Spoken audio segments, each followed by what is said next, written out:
all his fence posts. Yeah. I'm glad he got the safe bunch. He got a bunch of them. We have a room, and it's pronounced Flagle. If you didn't know, it's Flagle.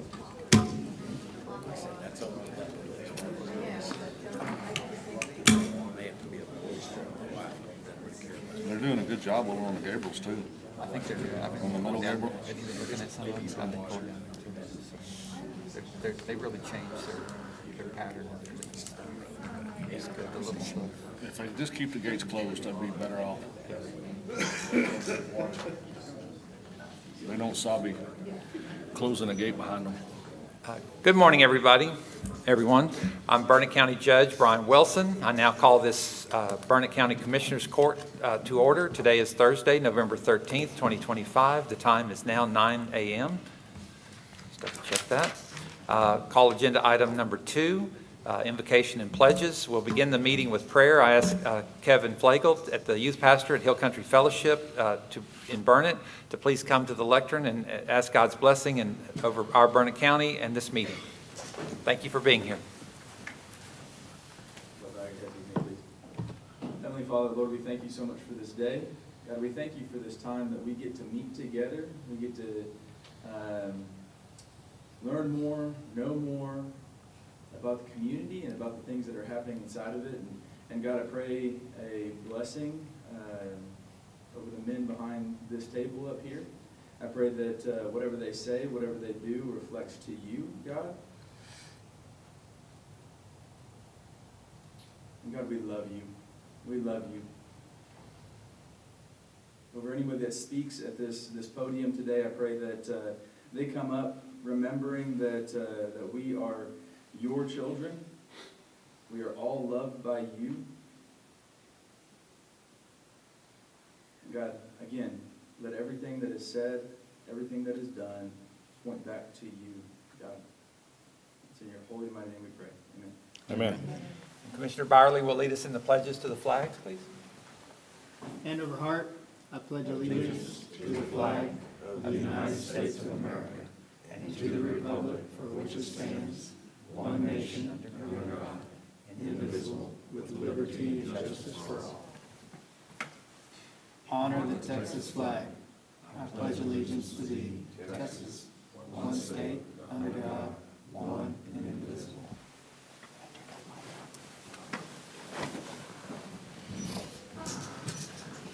Thank you. Okay, I now call agenda item 3, public comments. Pursuant to Texas Government Code 551.007 and the Burnett County Commissioners Court Rules of Decorum, any person may make a comment on any item not appearing on the agenda. Any comments made will not be deliberated on by the Commissioners Court during this public comment agenda item. Public comments are limited to 3 minutes per person. Does anyone wish to make a public comment about an issue not on the agenda?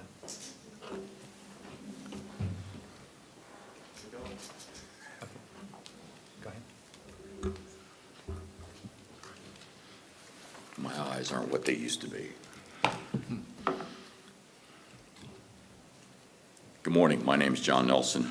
My wife of 35 years and I live in the community of ranches of Black Buck Ridge along CR 108, which is a wildlife management association of which we are practicing members and one of the many Burnett County citizens, along with ranchers, landowners, that will be directly impacted by the 765 kV transmission line project proposed by Encore and LCRA.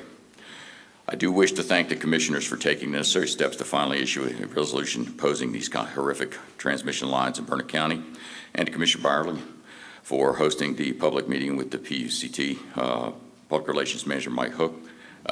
Even though, in my opinion, the information provided by Mr. Hook was extremely limited and not as helpful as I would have hoped. These are the first steps in the opposition to the project, but we cannot let our guard down and need to do more to eliminate these projects entirely and demand that they utilize more environmentally conscious on-site solutions to suit the power need for these data centers.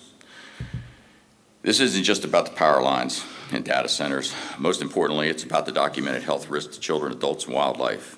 It's about permanently disrupting our scenic tranquility, degrading our dark skies, practices and potential contamination or complete collapse of aquifers so many of us depend on, just to name a few. These towers are atrocious eyesores that will sabotage our property values of up to 45% in some areas, permanently and negatively alter our natural surroundings, affecting the overall natural beauty of our beloved Bluebonnet Hill Country corridor. Additionally, I have come into concern that our local and county emergency services would be overwhelmed if just one of these towers suffered a structural failure in a remote area, potentially starting a wildfire like the infamous Camp Fire in 2018 that consumed the entire town of Paradise, California, which burned over 153,000 acres, displaced more than 50,000 people, killed 85 people, and destroyed 18,600 structures. Look, we experience very similar weather situations here in Texas: high winds, long periods of extreme drought. The geological makeup of Burnett County itself is very diverse and even treacherous to navigate in some areas. And then when coupled with Mother Nature's unpredictability, it's like deja vu in the making.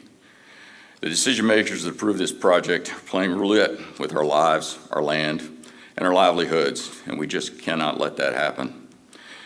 I ask you to consider this, Commissioners.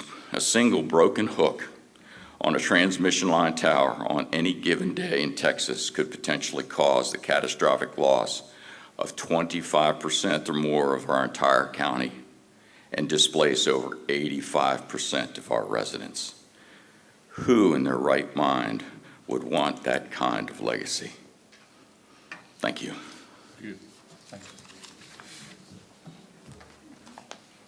I have copies for all of you folks. Sure.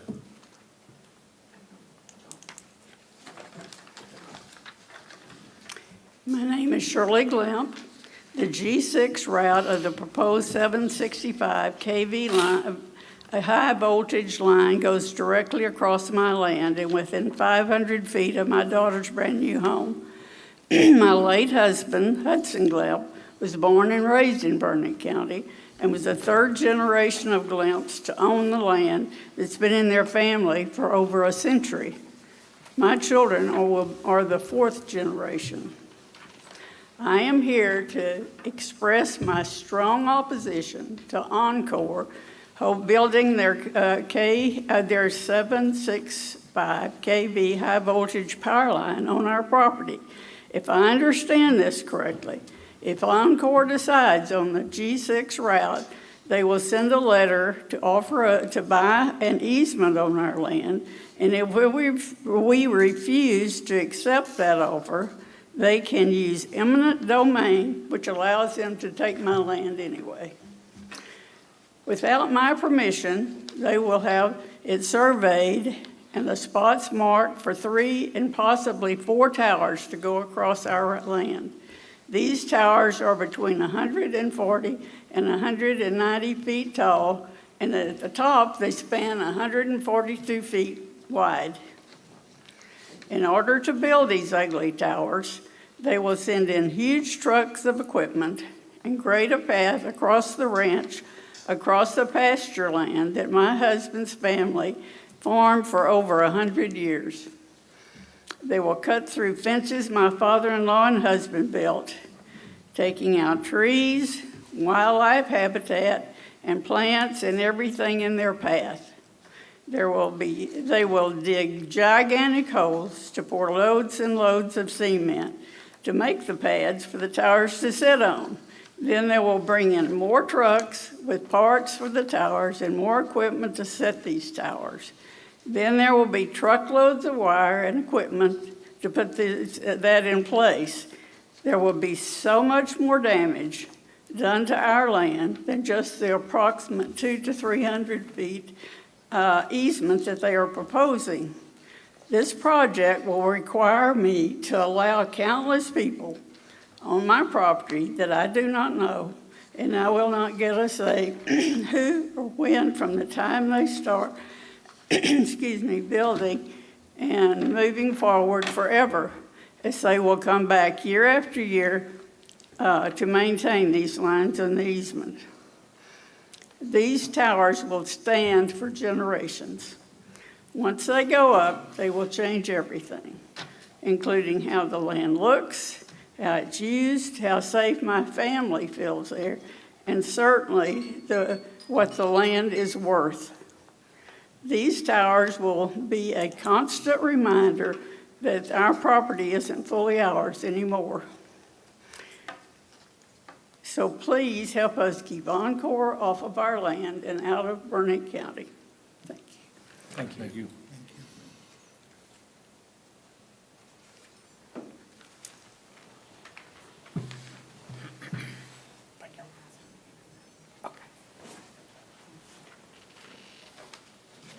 Hi, my name is Amy Busby, and I'm the daughter of Shirley Glimp, my sweet mom, who I'm so proud of, and who just spoke in opposition to the Bell County Big East to Big Hill transmission line proposed across Burnett County.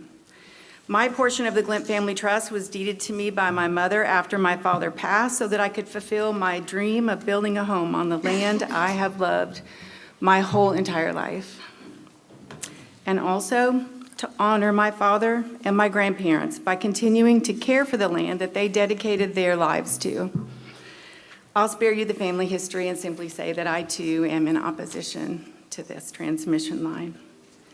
While I share my concerns with you, I want to point out that I provided each of you with a couple things, copies of my mother's letter and mine, as well as a letter from my brother, David Glimp, who could not attend this meeting, and a map showing that if the G6 route is chosen, everything that my mother just described in her speech will occur right outside the kitchen window of my brand-new little dream home.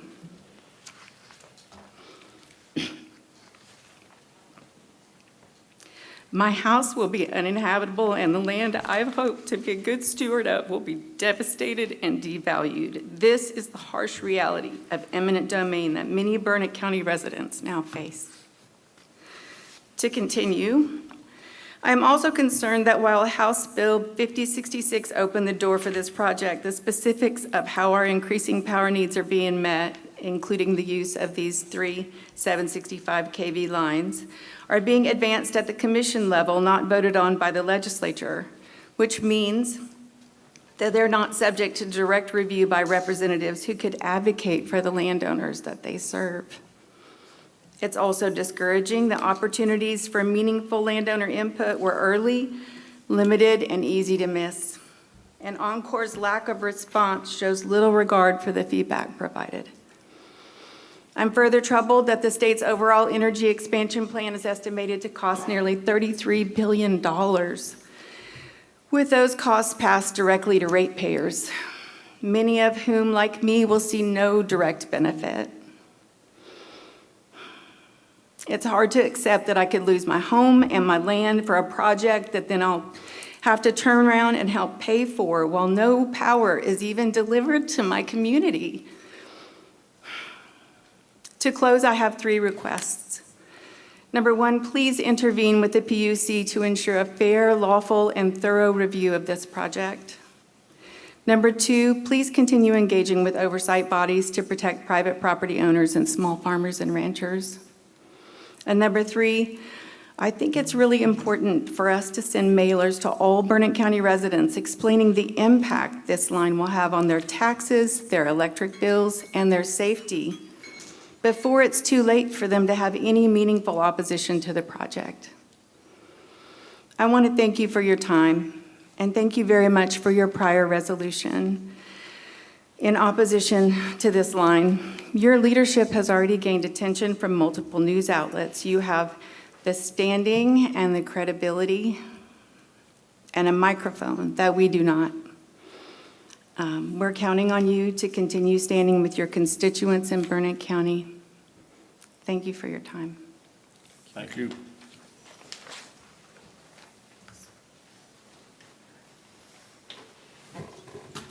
Good morning. My name is Melissa Duckworth. I also live on the proposed G6 route. We have several parcels, but 4 of those parcels of land that we treasure would be adversely affected by the 765 kV transmission line project proposed to decimate Burnett County. I wanted to touch on forward thinking versus backward thinking. Texas House Bill 14 passed in September of 2025 establishing TANEO, T-A-N-E-O, or TANEO, which is an acronym for Texas Advanced Nuclear Energy Office within the Office of the Governor, which is being heavily promoted by him. Among other vehicles for nuclear production, this bill includes millions of dollars dedicated towards the rapid design and commercialization of small nuclear design reactors, also known as SMRs. Many companies are heavily invested in these SMRs for the purpose of fully operating AI data centers with uninterrupted power, unlike solar and wind. A few of these companies are X-Energy, Amazon, and TerraPower, backed by Bill Gates. The list goes on and on and on. The federal government has also streamlined some of the regulatory processes that will be commercially available for use around 2030. It seems counterintuitive or backward thinking to me not to strongly consider implementing, for example, these SMRs, which are on the production very fast track.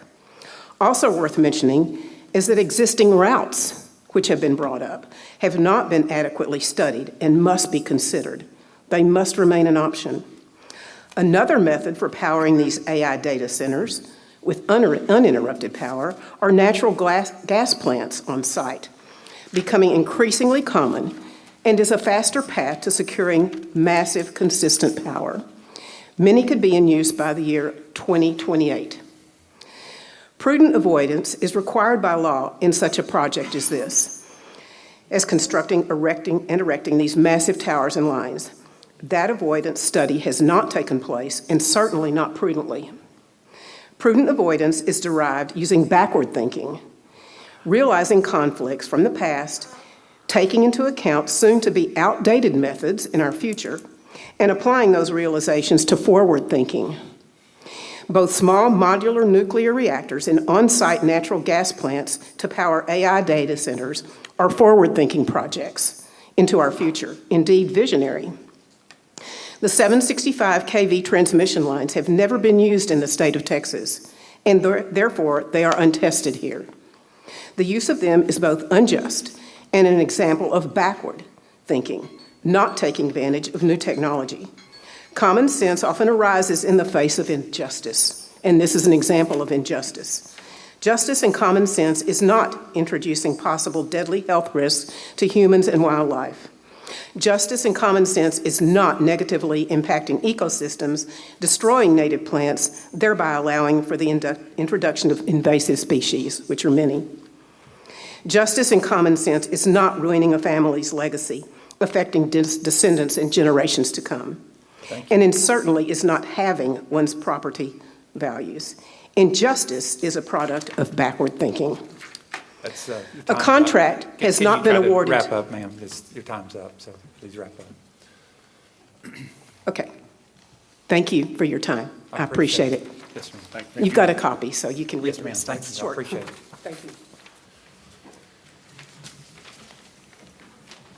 Good morning, everyone. My name is Claire Nelson. I'm a landowner here in Burnett County. I represent segment I-1, but my list of requests could apply to any of the segments in Burnett County. So I have 7 requests. First, please help further publicize the resolution you passed on October 29th opposing the 765 project. And thank you very much for doing that. That's a great sign to move forward.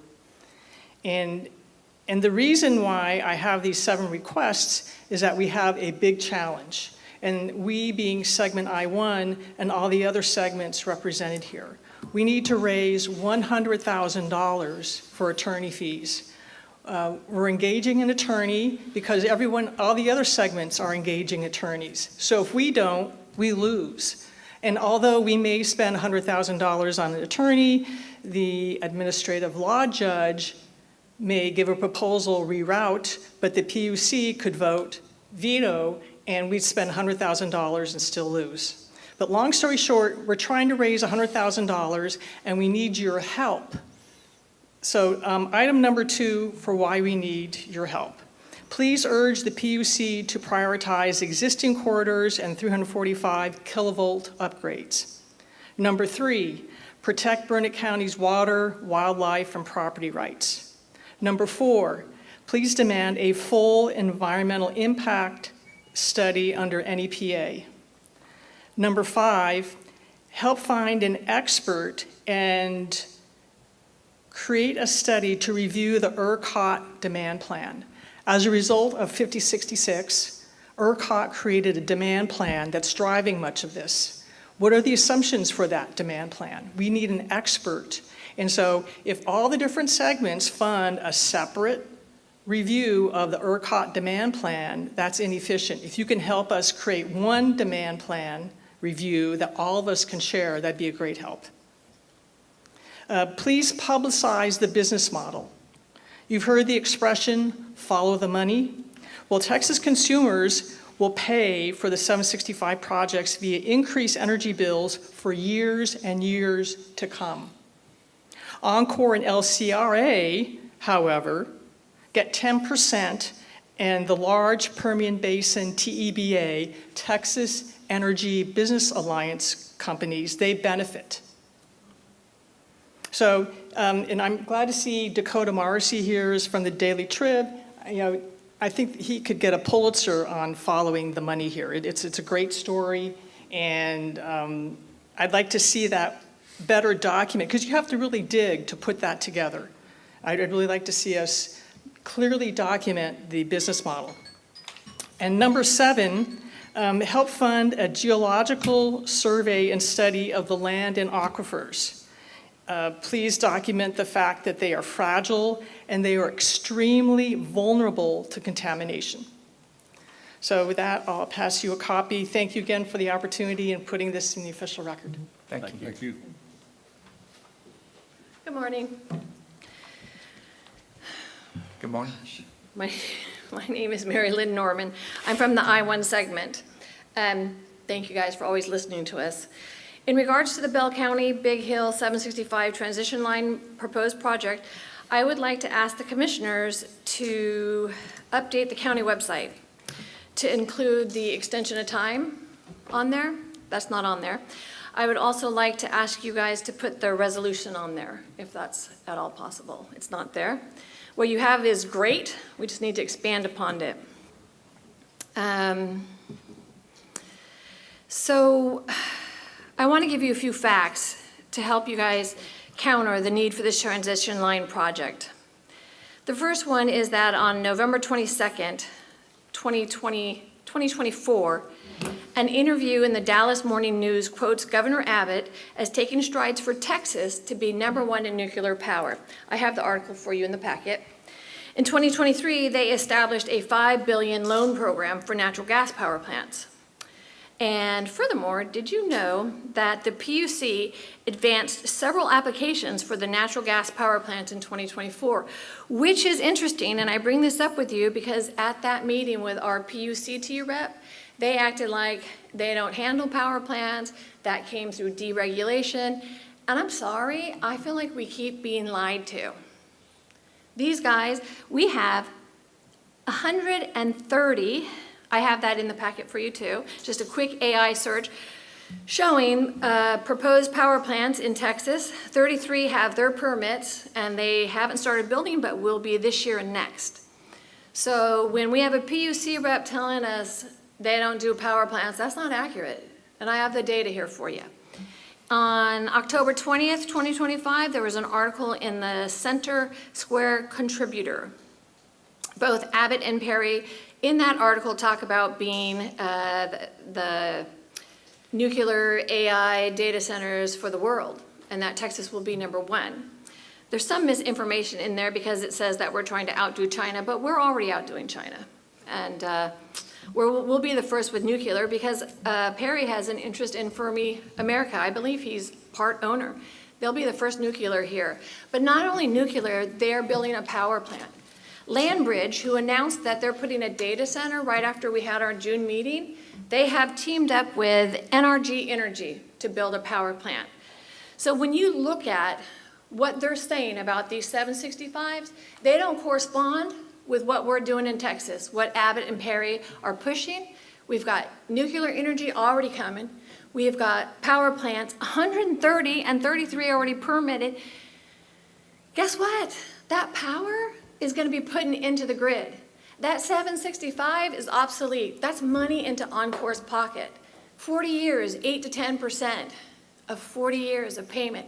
LCRA, they have to get those asset monies back, which means they have to raise our prices.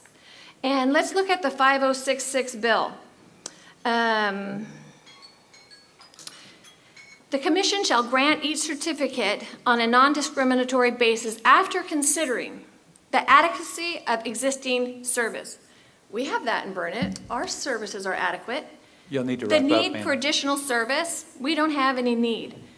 So, again, people are lying to us. The bill says prices will not rise. They will rise. How is LCR going to get their money back? So I'm going to leave this with you. Thank Hope you. that you will start looking at the data and putting out a resolution every month to stop this. Thank you. Thank you. Thank you, guys. Thank you. Yeah. Hi, my name is Donna Elwell. I'm a resident of the ranches at Black Buck Ridge.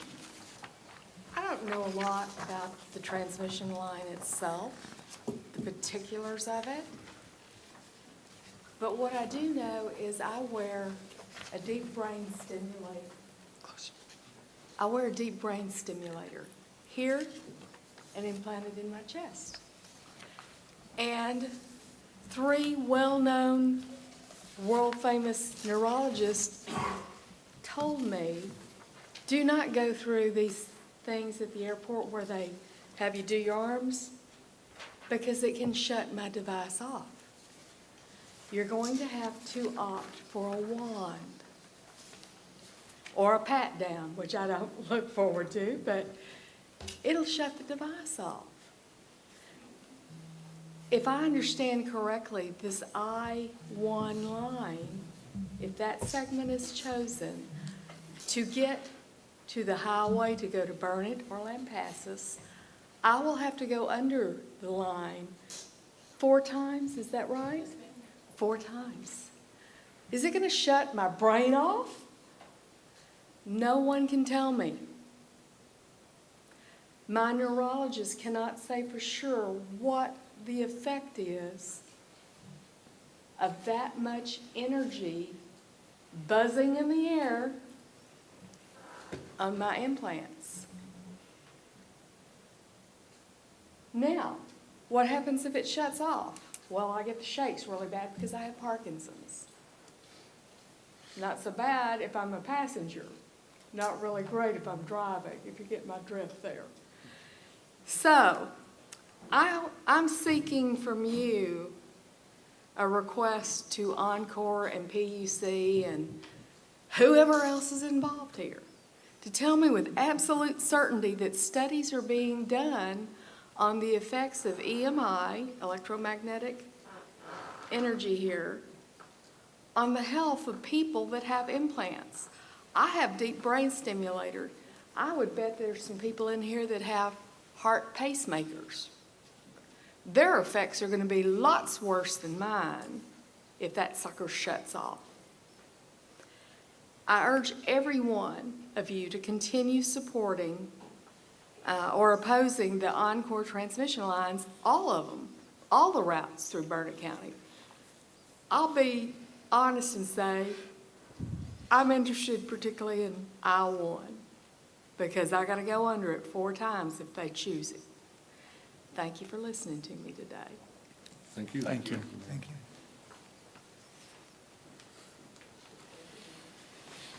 Thank you.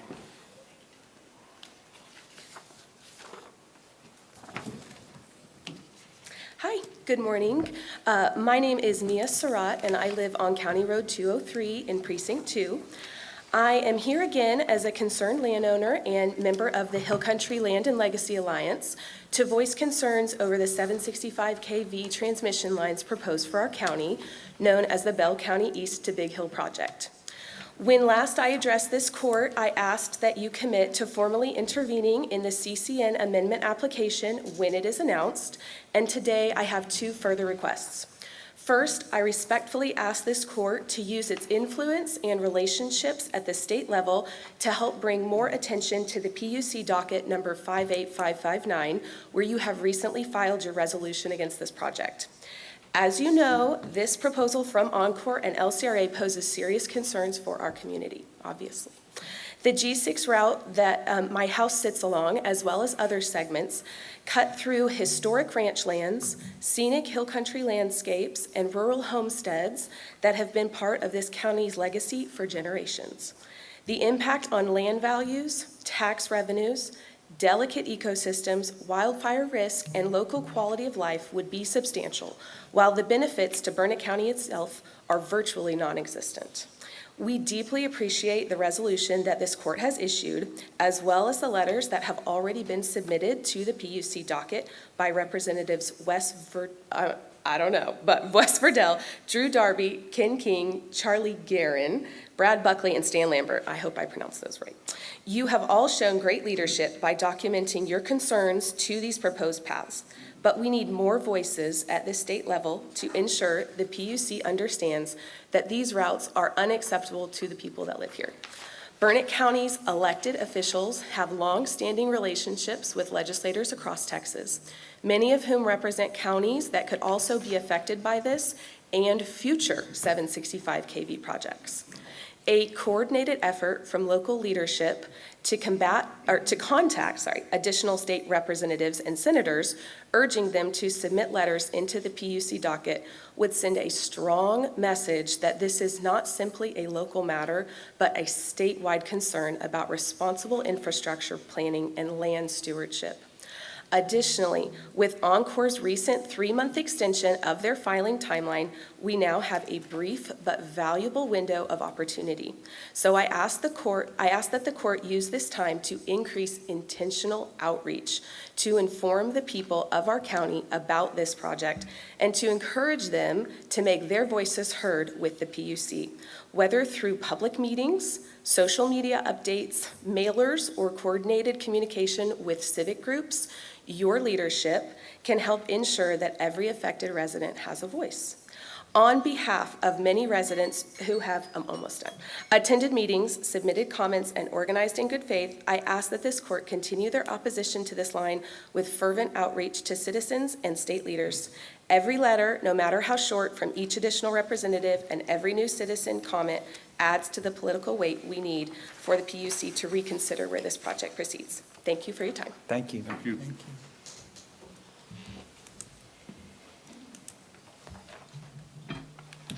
Good morning. Good morning. My name is Deborah Lee. Thank you for allowing me to bring these concerns and requests before you today. My husband and I purchased 96 acres off of County Road 203 over 20 years ago, and we left our home in Round Rock to move onto the land. We built a house 6 years ago and have considered living in this sanctuary a real honor and privilege. In the years prior to moving here, we enjoyed coming out and bringing our family and friends, enjoying the natural and peaceful beauty this land has afforded to all of us. I am coming before you today on behalf of my family and our neighbors' concerns over the placement of G6 transmission line that will create increased health risks and reduce our quality of life here in Burnett County. Especially alarming is the increased risk for cancer with the extremely high voltage that will be emitted from this line. This will affect all of Burnett County as the EMFs travel for miles. I also am particularly concerned about the alarming increased risk for fires due to this transmission line. Burnett County is already in a burn ban for most of the year due to drought. The wind blows in excess of 30 to 50 miles per hour in this area, and I have seen flames from our house in years past. There is no fire station near the projected route, and the closest fire station relies on volunteer firefighters. I would like to know the plans for fire containment should projected fire break out due to this transmission line and high winds and lack of water. I am asking you, our commissioners, to intervene on behalf of all residents of Burnett County to protest and resist this ill-thought-out power transmission line in an area that presents poor conditions and increased danger. I am asking this court to intervene and provide leverage for an alternative source of power, namely nuclear power, that has been shown to be far safer and more economical than these power lines. Thank you very much for hearing my concerns and for this court moving forward with applying as interveners on behalf of the health and safety of all Burnett County residents. Thank you. Thank you.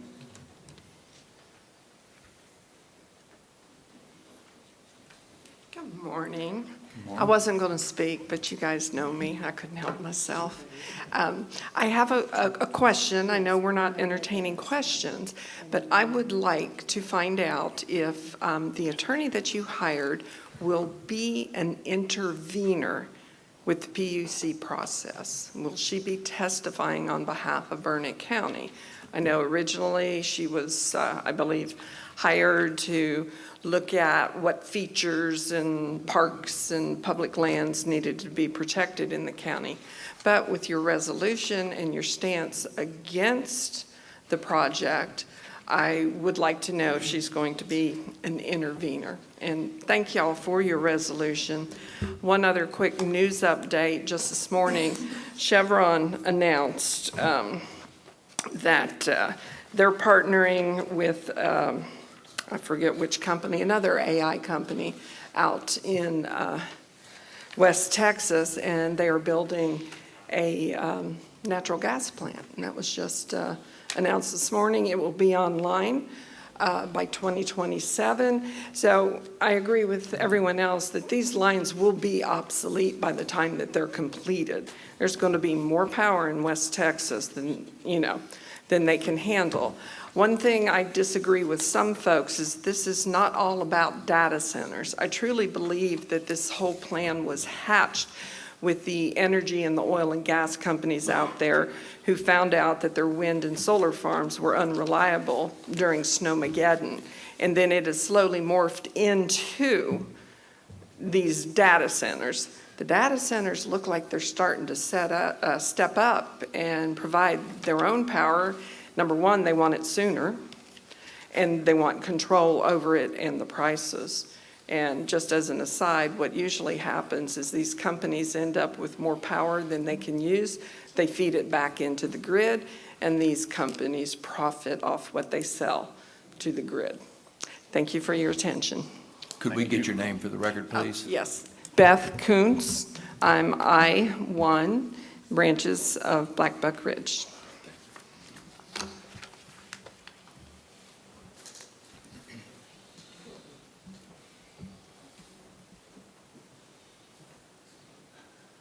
Hard to follow all that.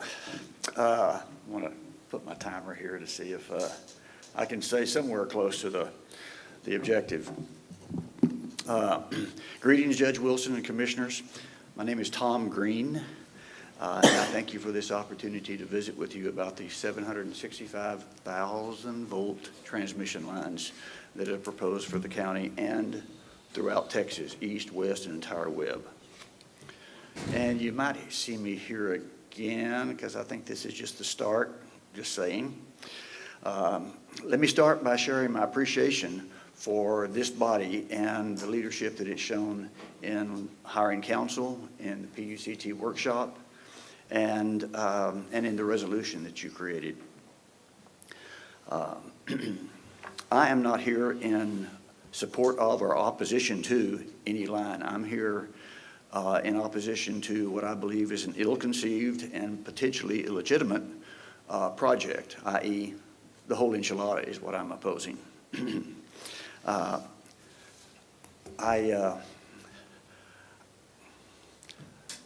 I think I'll have to summarize a bunch of the stuff here. I've found as I've practiced this that I've fallen into the Winston Churchill quote that I intended to write a short speech but only had time to write a long one.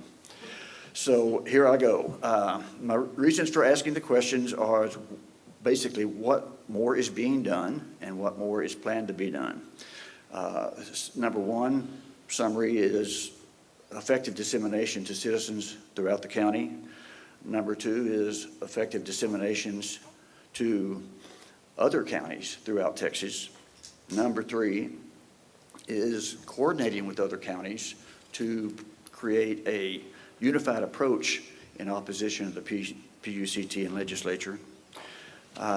Number four is to the extent of the huge water demands that will be placed throughout the state by these facilities. Number five is the unprecedented increase in consumer electric bills created by these centers. And number six is to what extent has the high probability of data centers springing up all along these lines even been considered? That's exactly what happened in Virginia.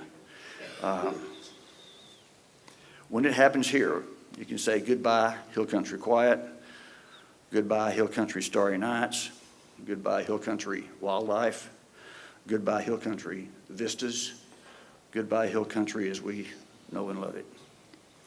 Burnett County has been a leader in this transmission challenge, and I simply ask you to continue that process, stepping up and doing everything you possibly can. So my background summary for today, I'm going to be a little over, sorry. My background is that the notion of central power generation and transmission for demands that are unprecedented and changing quarterly is an unnecessarily costly and, well, it's an unnecessarily costly legacy approach to new problems. Thank you, Mr. Green. I appreciate your time. One final thing, I've got backup information for anybody who wants it. I would simply like to present it to you in person so that the folks who we're not agreeing with don't get the information. And I say that in part because the PUCT and ERCOT have denied freedom of information requests on technicalities, demonstrating that there is a total lack of transparency from those organizations. Thank you. Thank you so much. I'm going to erase some notes here and then give it to y'all. All right.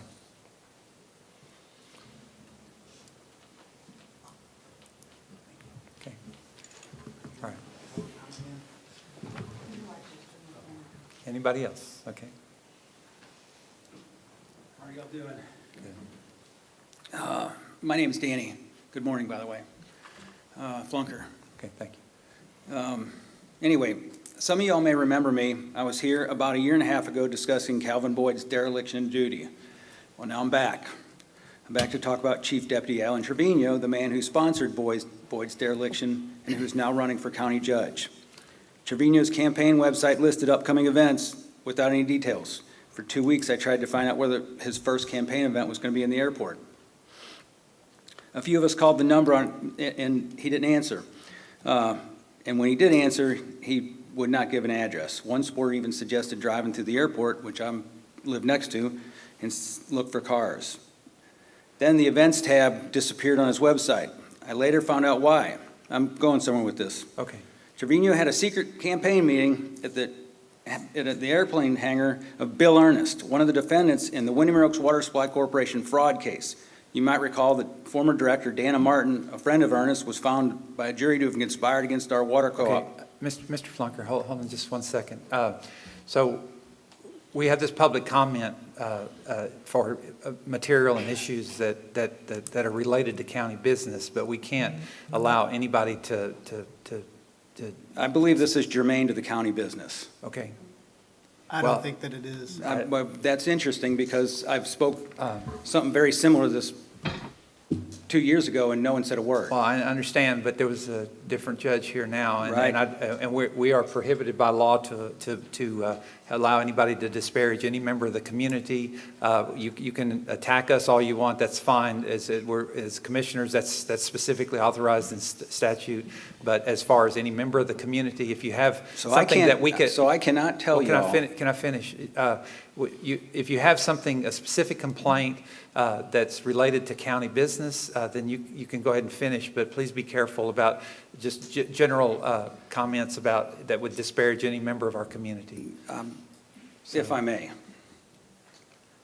I'm discussing county business. I'm discussing things that they did, him and Boyd. Okay, well, the campaign issues have nothing to Okay, do with county that's business. I fine. want to be careful with that, so. So, all right. So I'll skip over the fact that he had a campaign event with all the defendants from the fraud suit in secret.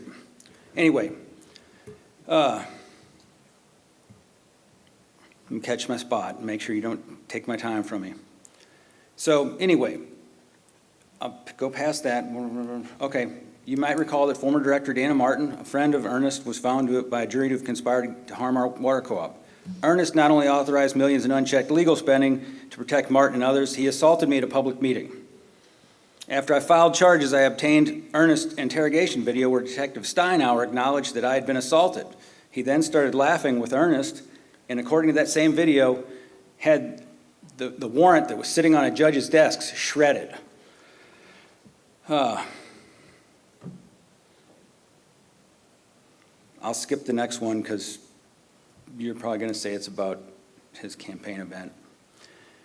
It doesn't end there. In July 2022, a Burnett County detective hired by another one of the co-op directors for our water co-op, Patricia Drino, tried to stop me from videotaping a public meeting at the airport. Detective King could not cite a single law, but made me shut off my recording device. Then Captain Dillard made a phone call, admitted that King violated my rights, but he made excuses for it.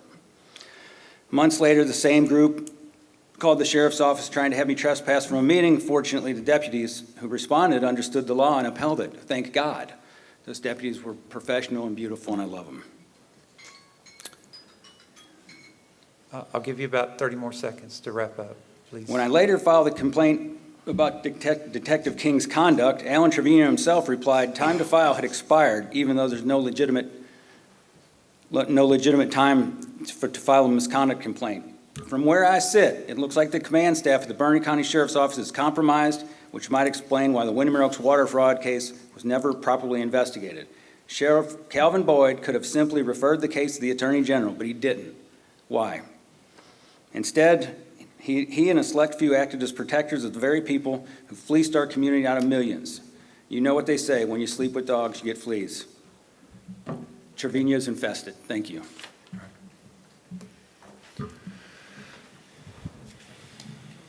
Okay. Any other public comment?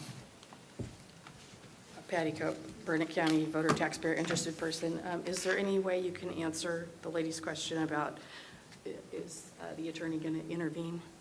Is she going to be an intervener? Is that? We'll set that for future hearings. Because it's a statement of fact. The statute the statute says that we can set it for a future hearing that'll be deliberated at a future hearing, so. And same with Mr. Green's questions as well. There'll be more to come. So, but if you already know, it would be a statement of fact, and you're allowed to answer the question. I'm not answering any question at this time, so. Is it because you don't know, or because you're not going to answer because this is public comment? It's not on this agenda. It's not appropriate during public comment. A statement of fact is appropriate during public comment. Okay. And we have It's no very clear. statement of fact to give you at this time. All right, thank you. All right, and my other issue is, thank you for trying to uphold Rule 8 of the decorum rules, but you still let a public commenter slip right over into potential slander.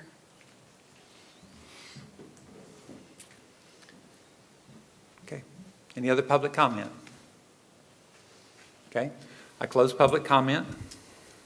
At this time, I'm going to call agenda item number 4, executive session, discussion with Burnett County Commissioners Court and the county civil attorney and/or county attorney in accordance with Texas Government Code 551071. The Commissioners Court reserves the right to adjourn into executive session at any time during the course of this meeting to discuss matters authorized by Texas Government Code, including but not limited to sections 551.071, consultation with attorneys.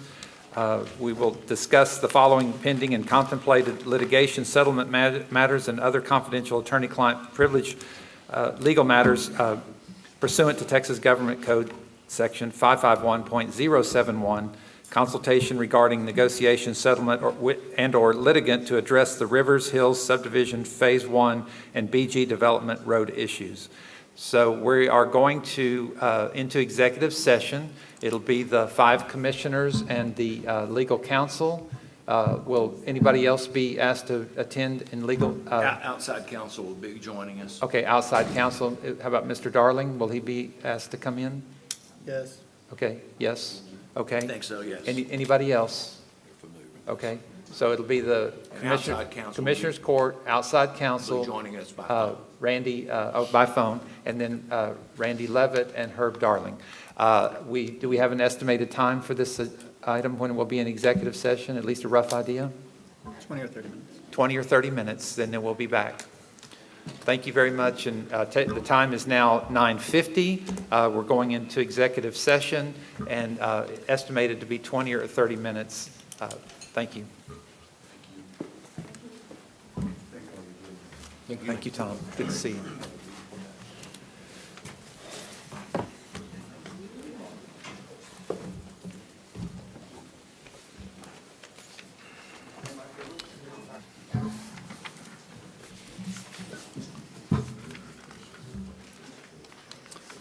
Okay, the time is now 10:19. We're going to reconvene into open session.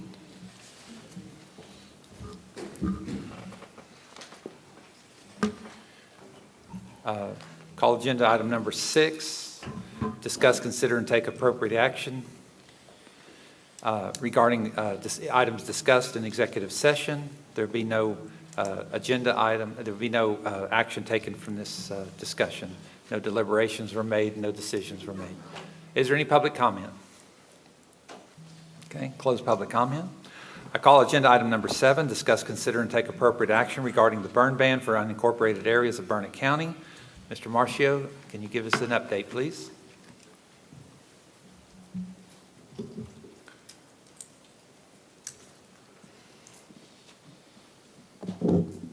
Morning, Judge. Morning, Commissioners. Derek Marcio, Burnett County Emergency Management Coordinator.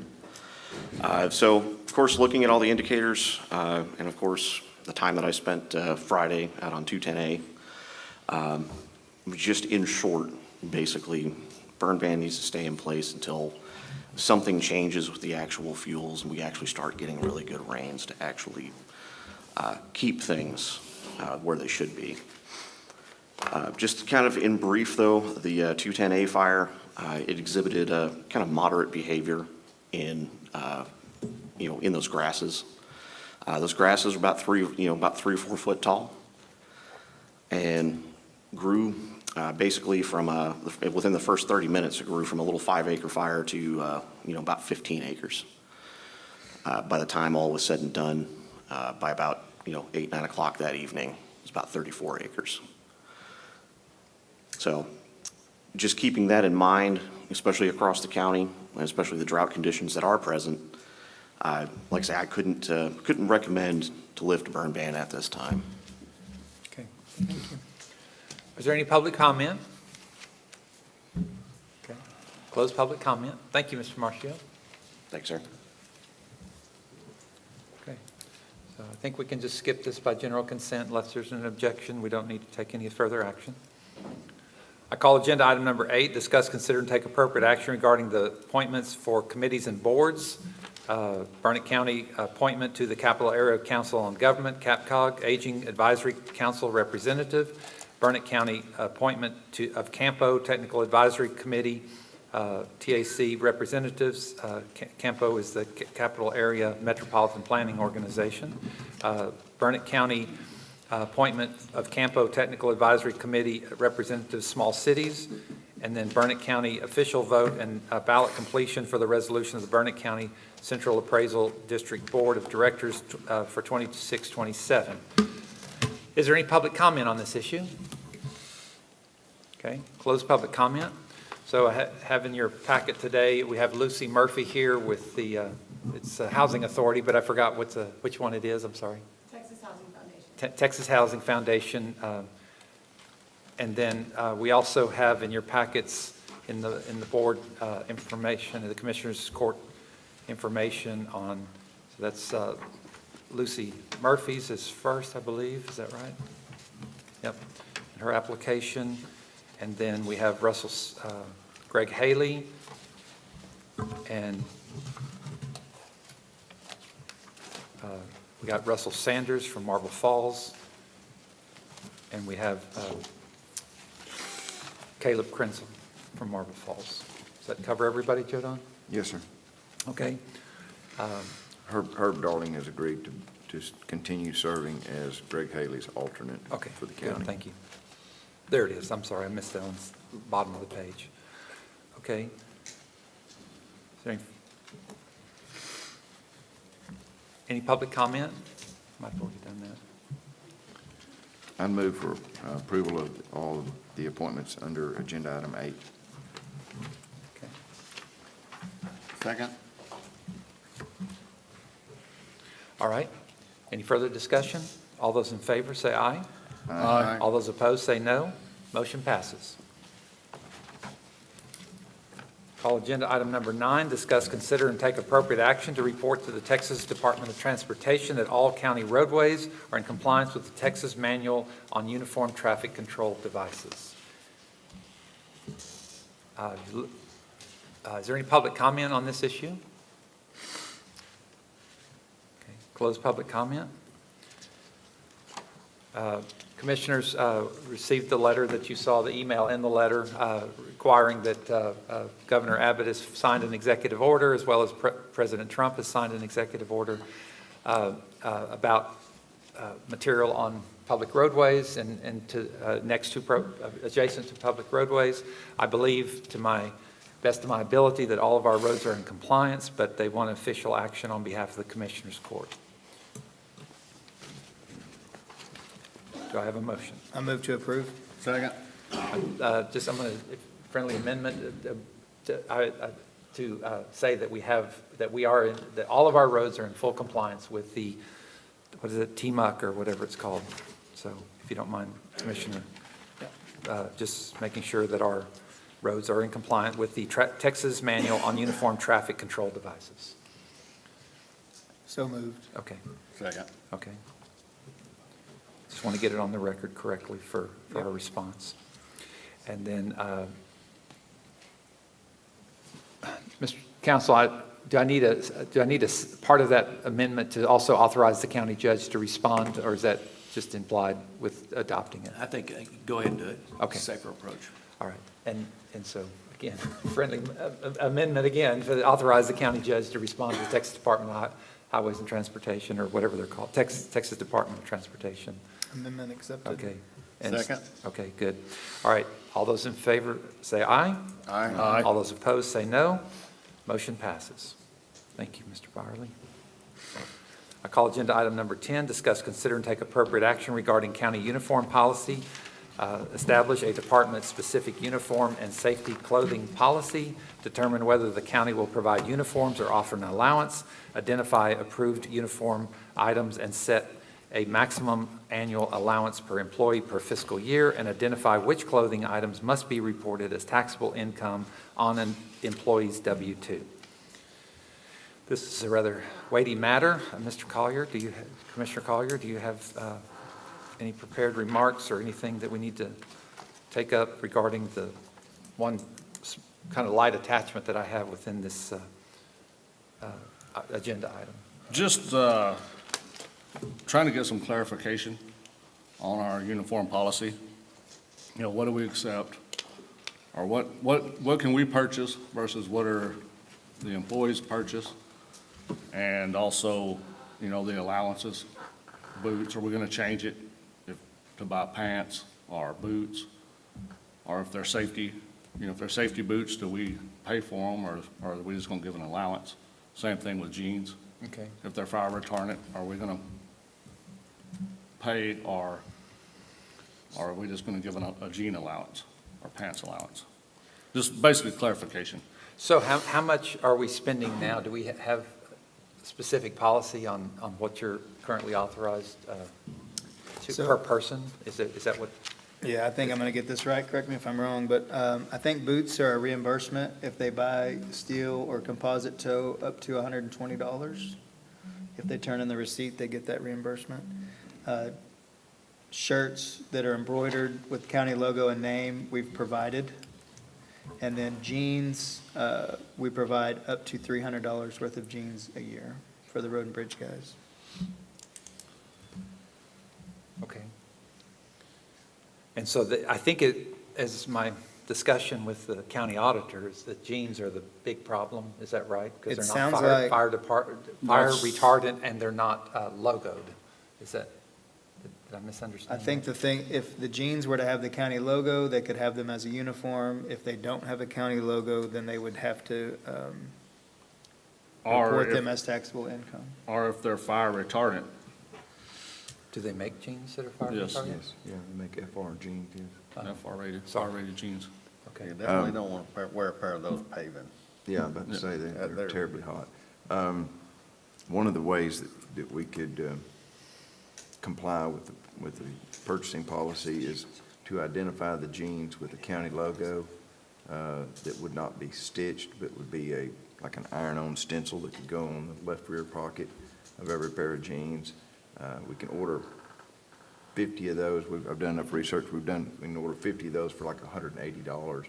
And of course, it's more affordable as that number goes up as far as the cost per emblem, but they'd have to be ironed onto the jeans. I think that's the auditor's office. We don't have anybody from the auditor's office here, but I think that's their complaint, is that if we purchase the jeans, then they could wear the jeans out in public without any identification that they're a county asset. And so if we make it to where they're identifiable, that you wouldn't want to go into a restaurant or somewhere else off-duty wearing a pair of those jeans, then I think that would comply with their requirements. But that would be a way to come into compliance on the jeans if that's their issue. The shirts are stitched, so there's no way to take those off. And I think that the iron-on decals would work as well. They would be very evident if you ironed it on and tried to take it off at a later date. So you don't like the bedazzler idea? I haven't heard you roll that one out yet. Oh. I'm going to know on the bedazzler. Oh, I thought we could get a press-on bedazzled. Guarantee you, they won't be wearing them anywhere but work. I'm just saying. Is there any public comment on this issue? Okay, close public comment. All right, so the boot's $120 reimbursable, and that might be one or two pairs just whenever they're worn out. Is that the way it works, or one pair a year? One Okay, pair a one year. pair, one pair a year. Okay.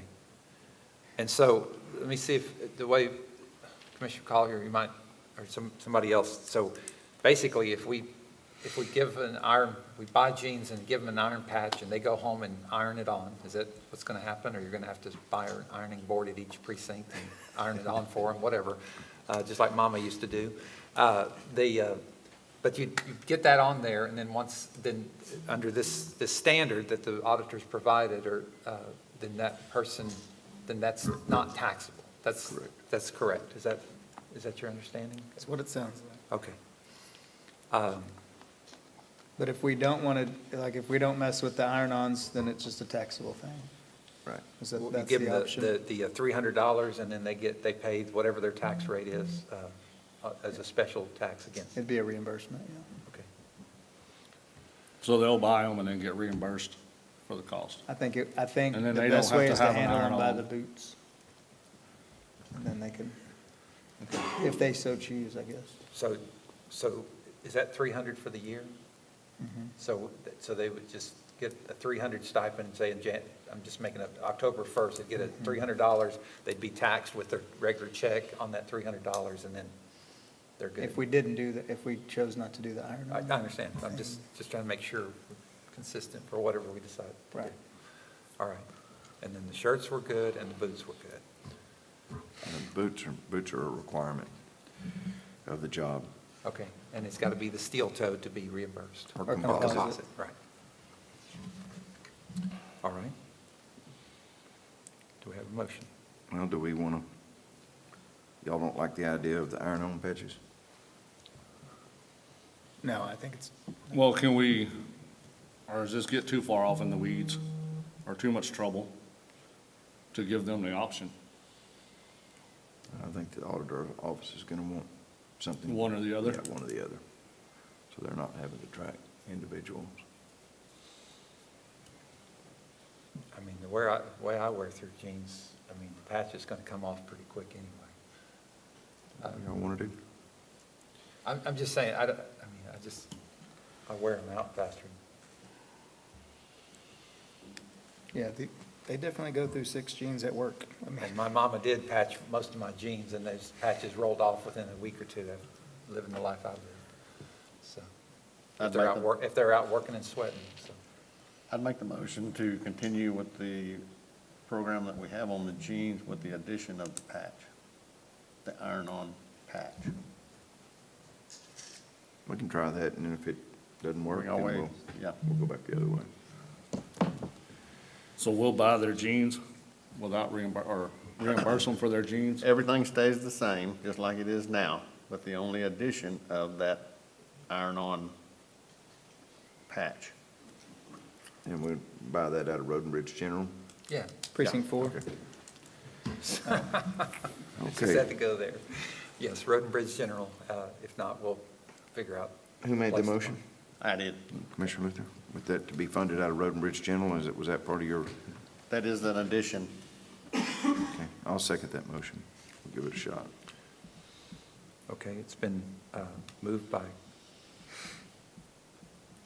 Commissioner Luther and seconded by Commissioner Dockery that we continue with, leave the boots the way they are, the shirts the way they are, and then doing jeans, continue with $300 and authorize the purchase of Burnett County patches to be ironed on as new jeans are purchased by the employees.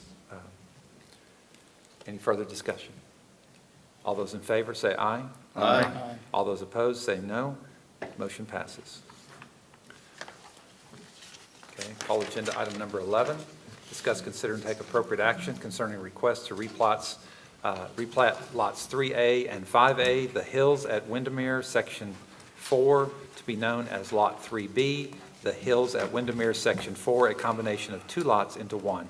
Mr. Herb Darling. Good morning, Judge Commissioners. Herb Darling, Burnett County Development Services. We've got a replat of a replat.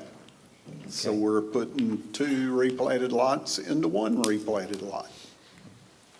Lowering density, which is always good. Always good. And I Is there would move for approval. Second? It's been moved by Commissioner Dockery and seconded by Commissioner Collier. Is there any public comment on this issue? Okay, close public comment. Is there any further discussion, Commissioners? All those in favor say aye. Aye. All those opposed say no. Motion passes.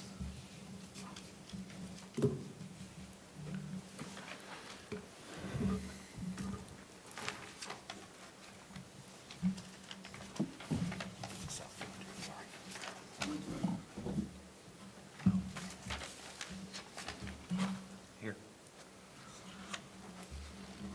Thank you.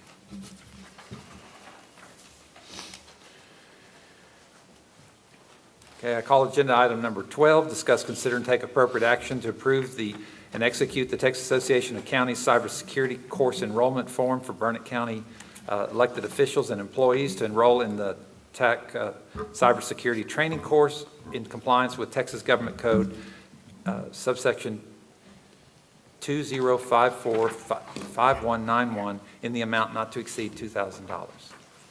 Is there any public comment on this issue? Okay, close public comment. I'll move to approve and execute the enrollment. Okay, Commissioner Barley moved and Commissioner Luther seconded. Any further discussion? All those in favor say aye. Aye. All those opposed say no. Motion passes. I call agenda item number 13, discuss, consider, and take appropriate action to decommission Burnett County Sheriff's Office vehicles, Unit 180 and Unit 131, and approval to prepare and send to auction. Do you have anything that you want to say anything about this?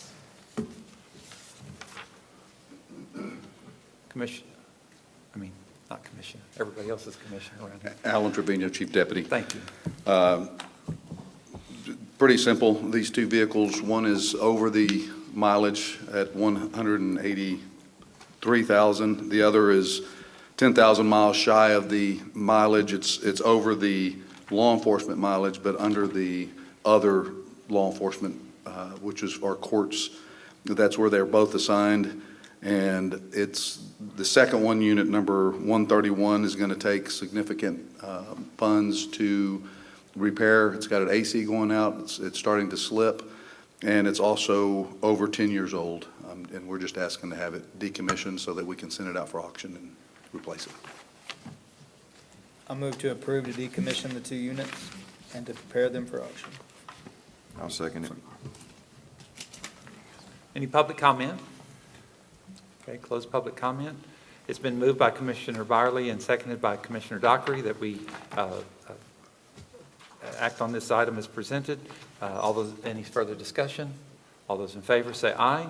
Aye. All those opposed say no. Motion passes. I call agenda item number 14, discuss, consider, and take appropriate action to authorize the Sheriff's Office to purchase 4 new vehicles without decommissioning any vehicles from the existing fleet. Other than the two we just did. Yeah, that's what I was going to, why didn't we just let those two be decommissioned? Or why- I'm sure those two were already on the decommission list. And so we can't decommission them. We can't, while we can put them on a list, we can't replace them until the replacements come in. So some of those vehicles that are on the decommission list may have 130,000 miles on them, and by the time we get the replacement vehicle, they'll have 160,000 miles on them, but we still have to use those vehicles throughout the year until the replacements come in, and it takes anywhere from 6 to 8 months for us to get vehicles. But these 4 are for the These were positions that were won't have- budgeted, these 4 are budgeted from funds for FY '26, and we're asking that these vehicles be, per discussion with myself, the sheriff, and the judge, and Kelly, the auditor, that these vehicles not be replacement vehicles, that we don't have to provide a list, but that these go in a pooled vehicle, if you will. The sheriff's office has to maintain pooled vehicles for patrol with 33 positions. We have those vehicles, but we also have, when those vehicles go in for repairs, damage, whatever the case might be, where they may be out a day to a week, we have to have replacement vehicles in what we consider pool vehicles in order to allow them to continue to patrol. The same goes with, we also have administrative pool vehicles where our evidence clerks have to drive to Austin to go submit evidence, and so they have to have a vehicle that they use, either that or get reimbursed their mileage. And so we provide them with a vehicle to go do that, to drive to Marble Falls to collect the evidence. And so we're asking that these 4 vehicles that were provided by the budget be considered pool vehicles so that we are not having to provide 4 replacement vehicles in order to order them. So I'll just lay over that just a little bit, but my question was just a little bit different. So when I used to run statewide law enforcement, each grant program, I tried to keep about 5 to 10% vehicles so that if something went wrong or they had to switch vehicles, they had something to do. So we're in agreement on that. And we had a meeting, the sheriff and Chief Trevino and the auditor. I think in this case, and we definitely want to buy these vehicles, so there's no question about that. But I guess what I was saying is if we could have just decommissioned or bought 2 without decommissioning and then had the replacement, but it just seems counterintuitive. But that's what I'm trying to connect the 2 dots, that we could have just done 2, and then we still have more vehicles to buy, correct? Yes, sir. Okay, so, but that aside, I just wanted to make sure that the Commissioners Court knew where we were trying to get to, was that there's that under the current policy that we have and the purchasing rules that the auditor is operating under. Every vehicle that gets purchased has to have a decommissioned or is replacing an existing vehicle. And what we're trying to do right now is build a small pool, as he said, of vehicles that's available to back up. If we have an air conditioner go off, somebody got to go in the shop. If we have to go to Austin or whatever, all of those, we need a small pool of vehicles. In the Commissioner's Court and working with the Sheriff's Office, we'll figure out how big of a pool that should be. But, and then once we get to that threshold, then we go back to the normal process of every vehicle gets replaced, or every new vehicle replaces an existing. But right now, you only have, what, 2 or 3, I think we talked the other day? Or Currently, none? we only have 2 or 3, that's Okay, correct. correct. We've had as many as 5. We've operated this way since I've been the chief, with pool vehicles, and it runs from 5 to 1 to none, Okay. when we were in desperate need And that's about not, 6 months and that's ago. not good. So, That's correct. all right. So And this is a budgeted item, correct? that is correct. I'll move for approval. Second. All right, Commissioner Dockery approved. Commissioner Collier seconded. Any public comment? Okay. Close public comment. Any further discussion? All those in favor say aye. Aye. All those opposed say no. Motion passes. I call agenda item number 15, discuss, consider, and take appropriate action regarding certification pay.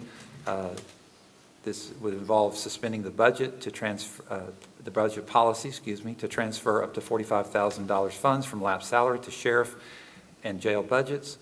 Consider certificate pay allowance for non-exempt positions within the sheriff's office, and update the county's HR policy and step and grade schedule to reflect changes adopted. Is there any public comment on this issue? Okay, close public comment. So I think everybody has a little document that was provided.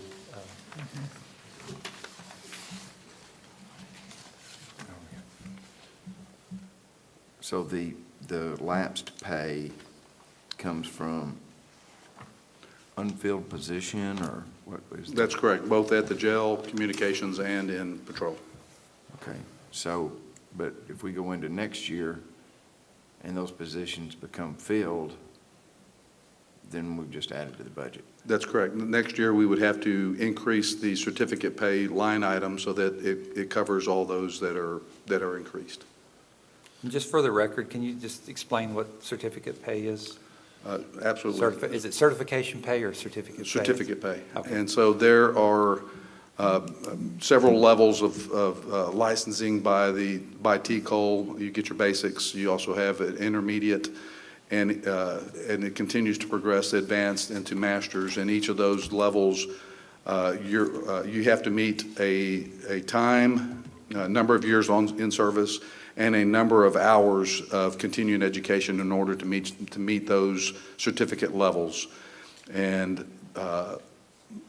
previously in the policy, there was a 600, a 900, and a 1,200. 1,200 for masters, advanced was 900, and intermediate was the 600. And are those cumulative or separate? Separate, sir. Yeah, once you reach the next level, that's what you get, so you go from I the start off at 6. 600. That's correct. And then I get my intermediate, then I become 900, but I don't don't- get 900 and 600. That's correct. Okay, That's correct. thank you. Yes, sir. So, and this specifically, I believe, was, well, I don't see it on here, but I thought this was specifically for corporals, but I guess. The discussion was initially because of the new positions with corporals. Okay. The county has never had a policy regarding this, and at some point, I believe back in 2019, it was when certificate pay for Burnett County was established. The logic at that point was, once you promoted, you lost your certificate pay. The logic. In other words, promoted to sergeant or. Promoted to any level. So jailers can promote to corporal. We've had corporals for a number of years. Okay. And once they promoted to corporal, to sergeant in patrol, and now that we have corporals, but then also lead a lead for communications lead, I see. they lose their certificate pay. Okay. While they're still required to maintain that license throughout their career, myself and the sheriff still must maintain our license, our hours and our time. Obviously the time's not going to change, but we have to maintain our hours to keep our certificate. Okay. And so once it became an issue because of the new corporal positions, it started out as are the corporals going to get certificate pay? And looking into the matter, there was not a policy, and so the desire was to create a policy to move forward to get, yes, the corporals included in it, but also to establish a policy that anybody that is non-exempt would continue to get their certificate pay. And I believe we, maybe in your packet, I'm not sure. I know during the meetings we discussed, I believe it's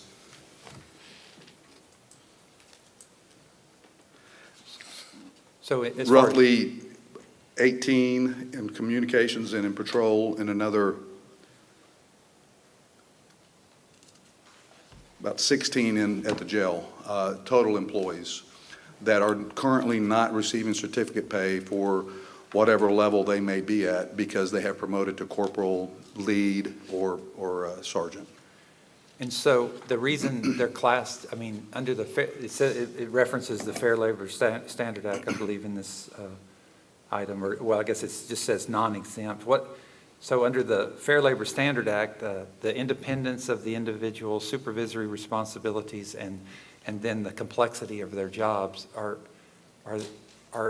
all of these are not independent, or they don't have complex jobs? I mean, once they've moved into sergeant, they're certainly taking supervisory roles in corporals, right? I mean, Yes, some they are. level of supervision. Sure, absolutely. Okay. So we're talking about 34 people right Roughly. here? So, I guess, I'm assuming there's been a meeting with the auditor's office. Yes, sir. 45,000 Yes, sir. will We cover that. met before we presented to the judge Okay. and kept him in the loop as we were meeting regarding this. I'm just making sure that the amount you're talking about will cover the increases. In fact, the numbers came from the auditor.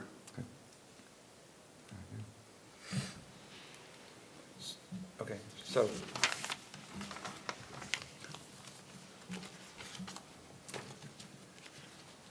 Is there any public comment? Okay, close public comment. How many different motions? You need one for each, or can we do them all? It's up to the motion maker. I'll make a motion to approve 15, A, B, and C. I'll second. Okay, any further discussion? So for the remainder of this year, I see one problem we have here is that, when does it start? I mean, from, We discussed that as well. It would start the first available pay period once it's approved by the court. okay. Is that friendly to your motion Yes. in your second? Yes. Bless you.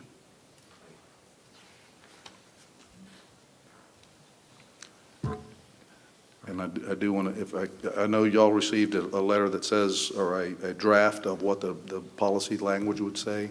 The original one that I had only said law enforcement officers. It did not include communication officers and correctional officers. I want to make sure that y'all's copy does include those two other divisions. Law enforcement, telecommunication, and correctional officer. Thank you, sir. Is in the, it wasn't in the package, but I found it this morning and Thank you. handed it out.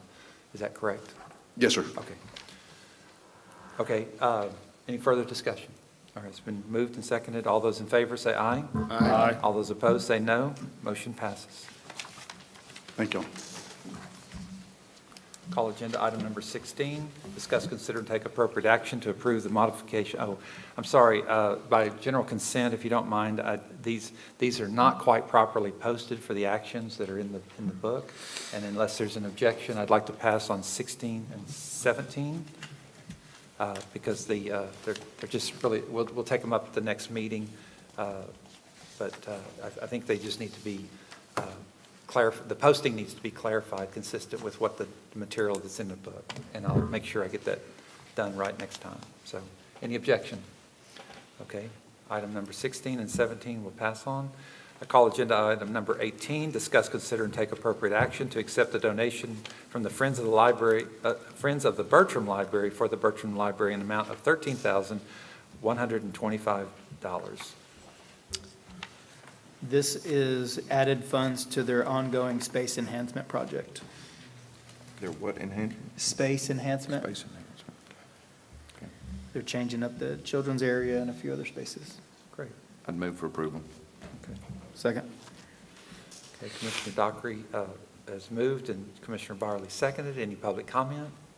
Okay, all those in favor say aye. Aye. All those opposed say no. Motion passes. I call agenda item number 19, discuss, consider, and take appropriate action regarding approve the purchase of 4 APC 208-volt units from CDWG for the Technology Department in the amount not to exceed $30,300. So I apologize. I guess this was supposed to be, I mean, that's certainly the company, but the... This is basically for those battery backups. Yeah. What I'm worried about is the posting says that we've already selected one when I posted it. Mr. General Counsel,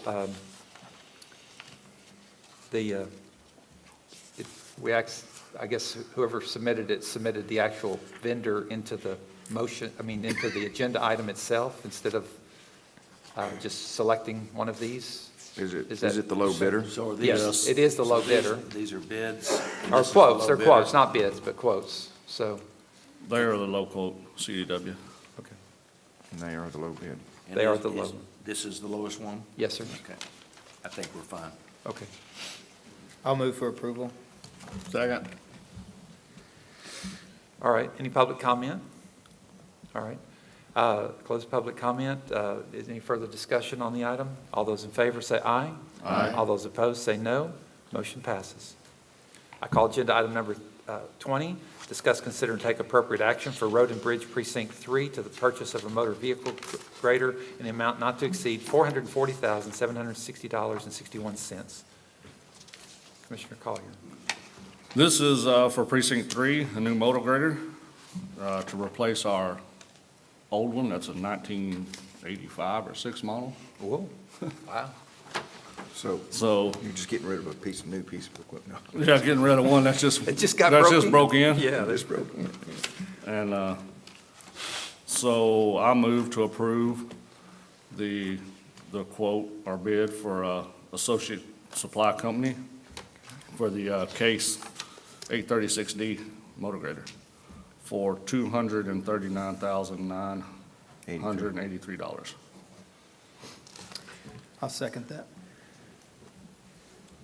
Okay, any public comment on this issue?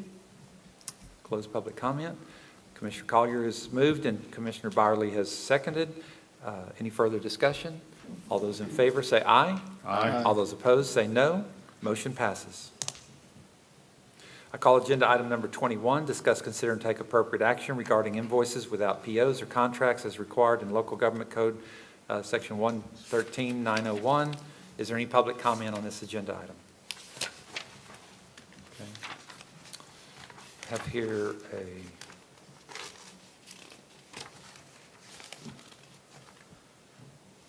was this the lightning strike on the jail?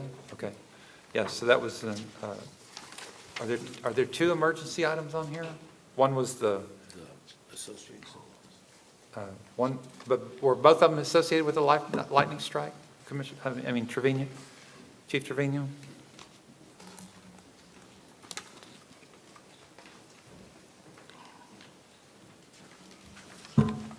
One's at the jail.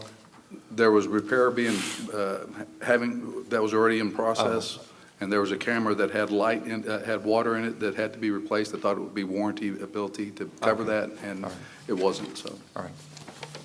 Okay. Okay, I move for approval. Second. Any public comment? All right. It's been moved to authorize the payment of these invoices. Are there any further discussion? All those in favor say aye. Aye. All those opposed say no. Motion passes. I call agenda item number 22, discuss, consider, and take appropriate action for the authorization of payment claims previously approved by the county auditor. Any public comment? Okay. Do I hear a motion? Move to approve.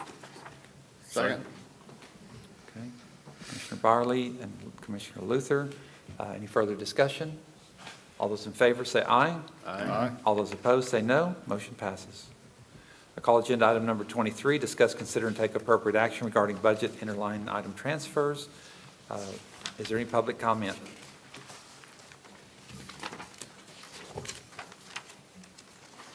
Okay, this is the motor grader transfer that that's we mine. needed. You had a lot of faith in us, didn't you? Yeah. I sure did.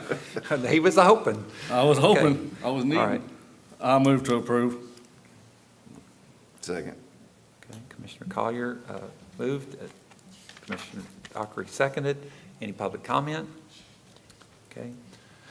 All those in favor say aye. Aye. All those opposed say no. Motion passes. I call agenda item number 24, discuss, consider, and take appropriate action for FY25 budget amendments. So this is going to be a little out of order.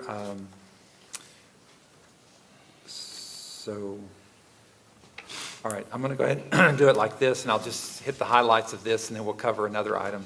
So this is a budget amendment because we're going to move $400,000 in negative revenue to cover inmate housing costs, which is a part of this contract I'll go over with you in just a minute. Actually, let's just go ahead and set this aside. Let me do the contract first. Apologize for that.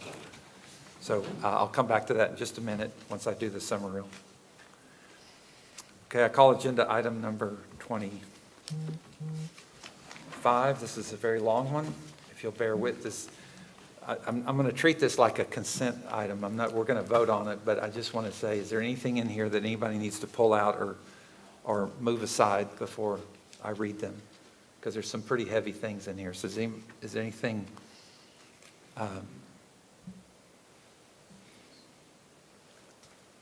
So I'll go ahead and call agenda item number 25, discuss, consider, and take appropriate action regarding contracts, agreements, and grants to be approved and are ratified. Approve, sign, and execute all actions to accept the renewal agreement for the Animal Shelter Adoption Center agreement between the Hill Country Humane Society and the Burnett County in an amount not to exceed $105,000. Approve, sign, and execute all actions to enter a contract with Llano County to provide vet ride services to Llano County residents in the amount of services not to exceed $16,500. Approve, sign, and execute all actions to enter into a contract with American Structure Point for professional engineering services related to the coordination of transportation planning efforts and the development of a transportation infrastructure capital improvement plan and program in the amount of not to exceed $135,435. Approve, sign, and execute all actions to accept the proposal for East Texas MAC buyback program in an amount for an additional 2026 MAC GR64F dump truck for Road and Bridge 3 in the amount not to exceed $24,821.58. Wait, is that correct? It's 83 cents. Sorry, there's a 5 that is a typo in there. $24,821.83. Approve, sign, and execute all actions to accept a proposal from Cadence Bank to finance one 2026 MAC GR64F dump truck for Road and Bridge 3 in an amount not to exceed $24,821.83. Approve, sign, and execute all actions to extend services with Levy Dykema at 127 East Jackson through January 31st, 2026, in an amount not to exceed $3,000. Approve, sign, and execute all actions to approve the Burnett County Sheriff's Office to apply for the FY26 bullet-resistant components for law enforcement vehicle grant. Approve, sign, and execute all actions to amend the Tyler Technology contract to expand the Burnett County Sheriff's Office to include net motion mobility in an amount not to exceed $55,280. Approve and sign, execute all actions to enter into a memorandum of understanding between the Heart of Texas Task Force and Burnett County, the Administrative County, and the McLennan County Sheriff's Office. Is there any public comment on any of these items? Okay. Are there any, I'll close public comment. Are there any items that you want to take up separately or in any way discuss separately? We do have representatives from American Structure Point here. I know the chief is here if we have questions about the two items on that. Any? I move for the approval of agenda item 25 in its entirety. Okay. Second.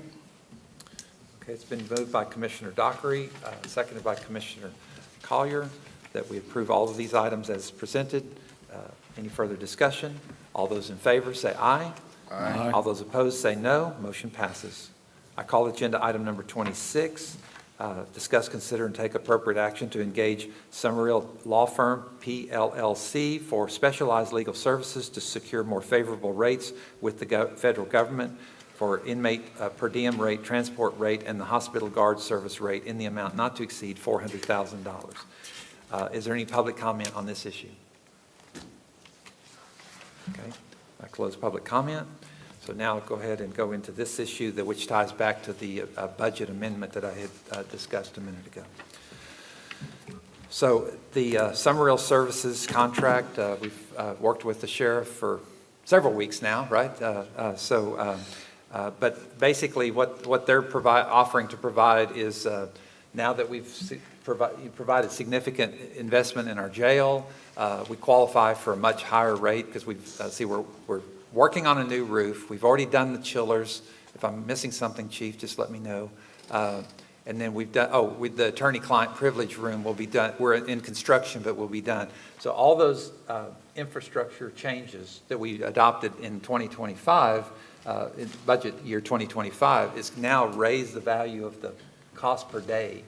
So rather than take judge time, sheriff time, and auditor time to renegotiate the rate and go through the months of, we're asking the Commissioners Court to consider, and we've reviewed this carefully with legal counsel, but we're going to renegotiate a rate with the federal government that reflects all of the changes, the capital improvements that we've made in our jail. So if there's any questions, the Chief's here, I'm here, I've worked, and then of course, Mr. Levitt's worked heavily with the law firm already to make sure that we've covered everything. I'm trying to, without reading 100% of their document that they've provided, is this, and I'm going to bring this down to my level, is this similar to like when you're protesting taxes, they would get a percentage of what? So I'm just asking about this $400,000 figure. I know we're in an amount not to exceed, but it's based upon the difference between what we're receiving now and what they will be able to achieve. That's correct. Yeah. For one 90-day period. I want to be clear. Okay. For one 90-day period. They'll renegotiate the rate, and if they get $3 more, then they're going to take all the bed days times $3, or they think they're going to be at 120, right? I think.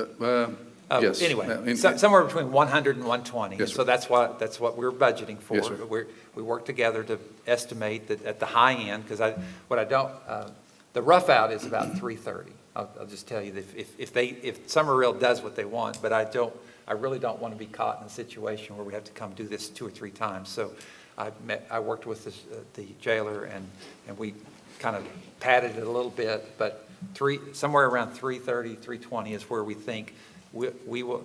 Now, but remember, it's only the difference. So by the time this payment would be due, we have already received the higher rate for more than 90.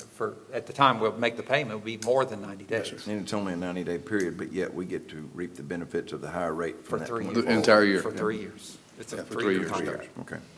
So once we set that new rate, we pay them the difference, and then the next 3 years are we get. I mean, obviously we get the bed days. Does that make sense? So if it's $80, Summerall's not taking the $80. They're just taking the $40 above that if they get 120. I'm clear. Okay. Thank you. Okay, so then what I'm going to ask you to do, Commissioners, if we approve the contract, then we're going to go back and pick up the budget amendment. I'd move for approval of 26. I'll second.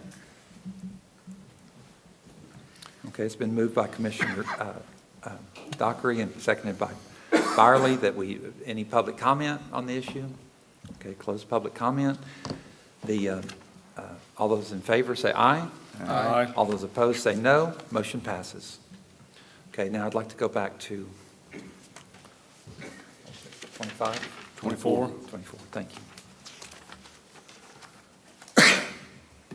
Okay, now this is the budget adjustment to support what we just did on the contract, so. I'd move for approval of 24. Second.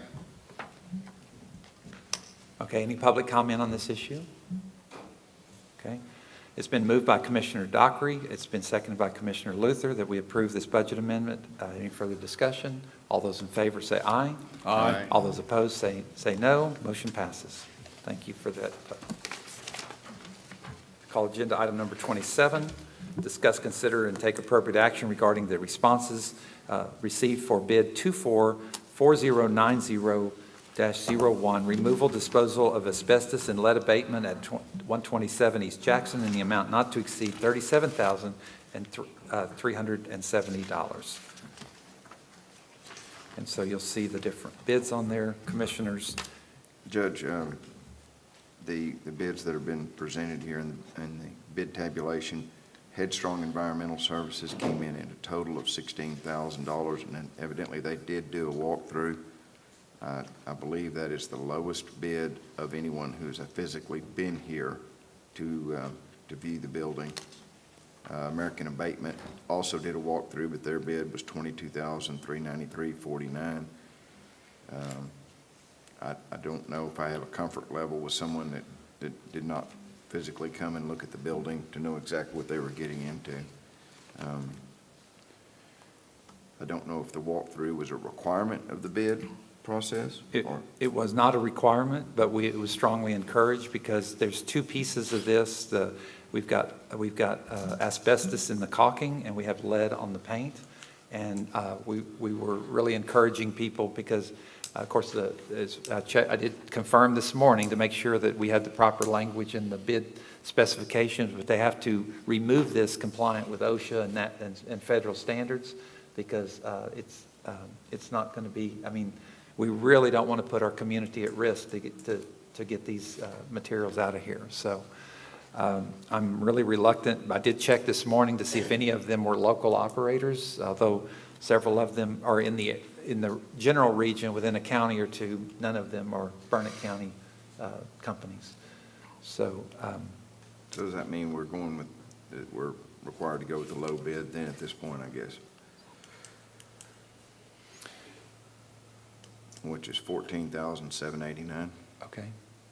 I think that's all we can do at this point. Yeah, that's what I was about to say. If there's no one that's local and we don't can't use a 3% margin, yeah. Okay. Okay, I'd move for approval to accept the bid from AAR Inc. in the amount of $14,789. Second. Okay. It's been moved by Commissioner Dockery and seconded by Commissioner Luther. Any public comment? All right. Any further discussion? All those in favor say aye. Aye. All those opposed say no. Motion passes. Call agenda item number 28, discuss, consider, and take appropriate action regarding approval to close the county office in December 19th from 8 a.m. to 10 p.m. For an employee appreciation. Did I say that wrong? You said PM. I'm sorry, a.m. Okay, thank you. Discuss and consider and take appropriate action regarding approval to close the county offices on December 19th from 8 o'clock a.m. to 10 o'clock a.m. for an employee appreciation breakfast. Is there any public comment? Okay. All right, close public comment. Do I hear a motion? Okay, 1 second. Somebody sent me something else. There's something about district court going on that day or something. Hold on.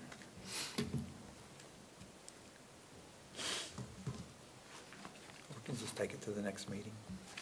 Well, I mean, it's fine. They're saying that there was district court that day, so I don't know that you want to officially close the offices, maybe. They didn't go into detail. There is district court on that day.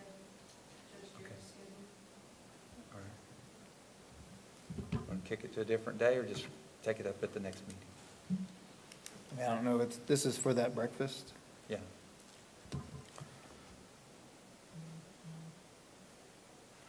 I don't know another option, I guess. Take it up at the next meeting and we'll go. Well, I mean, I don't know that we have to close the offices Yeah, you necessarily. I can mean, go. I'll take any consideration, but I mean, we can still have the breakfast and people can rotate in and out based on their schedules, I guess. Is this something we've done before, Vicenta, do you know, or, I'm sorry, or anybody, sorry, that's, I don't remember us ever closing it for a portion of the day. I believe that HR is doing this in lieu of the Christmas event that we normally have. We did the luncheon one year, and we did close from, I think we closed from 11 to 2 or 11 to 1, so that everyone could come, because we had entertainment that we wanted everyone to be at. I don't know how the lineup of events is going to be, if it's just to come and go, eat breakfast, and you can leave. That HR's handling it all. So I don't know that it necessarily has to be everyone here at one time for some reason. I just know they were doing from 8 to 10 a breakfast. They may do some awards or something like that, but I don't know that there's Okay, any. thank you. Why don't we just wait till the next meeting, Yeah. get some clarification on that? Sorry. no, thank you, I appreciate it. I just, I worked in a lot smaller county, and of course, I mean, I don't know that we closed the county, we just all went over to the thing and got our service awards and moved on, but it was a real, it's a much smaller county than Vernon, so. I'll say, I think the reason for closing the county is if you don't officially close the county, then the courthouse has to stay open. And like bailiffs and stuff. Sure. They have to be there. If you officially close the county for those hours, then all the doors to the courthouses can close. Oh, I see. And any staff that's there.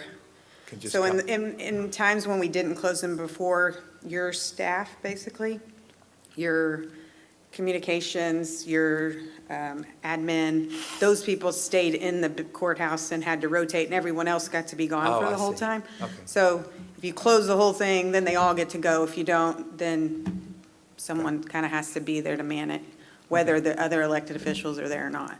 All right, thank you very much. All right, we'll pass on this unless there's an objection. Okay. I call agenda item number 29, acknowledgement of receipt of the PEC notices, the Marble Falls EMS report, Vernon County Appraisal District. I'm going to have to go back and do something real quick. On the ones where we appointed those, I'm going to, I have to recall one item, please, Commissioners. I'm sorry, what? Okay. I recall agenda item number 8.